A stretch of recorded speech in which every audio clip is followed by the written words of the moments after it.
ನಮಸ್ಕಾರ ಗುರೂಜಿ. ನಮಸ್ಕಾರನಪ್ಪ ಗುರೂಜಿ. ಮೊನ್ನೆ ಯಾರೋ ಆಂಟಿ ನಿಮ್ಮ ಕೆನ್ನೆಗೆ ಎರಡು ಬಾರಿಸ್ತಾ ಇದ್ರು, ಯಾಕೆ? ನನ್ನ ಕೆನ್ನೆ ಮೇಲೆ ಸೊಳ್ಳೆ ಬಂದು ಕೂತ್ಕೊಂಡು ಕಚ್ತಾಯ್ತಪ್ಪ. ಅದನ್ನು ಓಡಿಸೋ ಭರಾಟೆಯಲ್ಲಿ ನನ್ನ ಕೆನ್ನೆಗೆ ಹೊಡಿತಾ ಇಲ್ಲ, ಅಷ್ಟೇನಪ್ಪ. ಗುರೂಜಿ, ಮೊನ್ನೆ ಯಾರೋ ನಿಮಗೆ ದೊಣ್ಣೆಯಲ್ಲಿ ಹಿಗ್ಗ ಮುಗ್ಗೆ ಜಡಿಸ್ತಾ ಇದ್ರು, ಯಾಕೆ? ನಾನೇ ದೊಣ್ಣೆಯಲ್ಲಿ ಓಡಿಸ್ಕೊತಾ ಇದ್ನಪ್ಪ. ನಾನು ಕುಳಿತು ಕುಳಿತು ಕುಳಿತು ದೇಹ ಮರಗಟ್ಬಿಟ್ಟಿದ್ದೆ. ದೊಣ್ಣೆಯಲ್ಲಿ ಆ ರೀತಿ ಉಳಿಸ್ಕೊಂಡ್ರೆ ನನ್ನ ದೇಹದ ರಕ್ತ ಪರಿಚಲನೆ ಚೆನ್ನಾಗಾಗುತ್ತೆ ಅಂತ ನಾನೇ ಓಡಿಸ್ಕೊತಾ ಇದ್ನಪ್ಪ.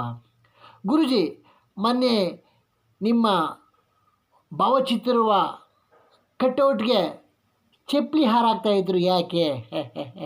ನಾನೇನಪ್ಪ ಹೇಳಿದ್ದು, ಮುಂದಿನ ವರ್ಷ ಚುನಾವಣೆ ಇದೆ, ಜನರಿಗೆ ನನ್ನ ಮೇಲೆ ಅನುಕಂಪ ಬರಲಿ, ಗುರು ಭಾವಚಿತ್ರಕ್ಕೆ ಈ ಥರ ಮಾಡಬಾರ್ದಿತ್ತು ಅಂತ ಹೇಳಿ ಚುನಾವಣೆಯಲ್ಲಿ ನನ್ನ ಗೆಲ್ಲಿಸ್ತಾರೆ ಅಂತ ನಾನೇ ಹಾಗೆ ಮಾಡಿದ್ನಪ್ಪ.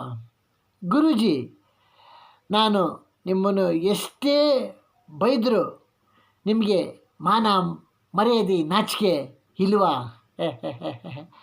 ಅದಿಲ್ಲದ್ರೆ ಇದಕ್ಕೆಲ್ಲನಪ್ಪ ನಿನ್ನ ಹತ್ರ ಬೈಸ್ಕೊತಾ ಇರೋದು, ಅರ್ಥ ಐತೆ?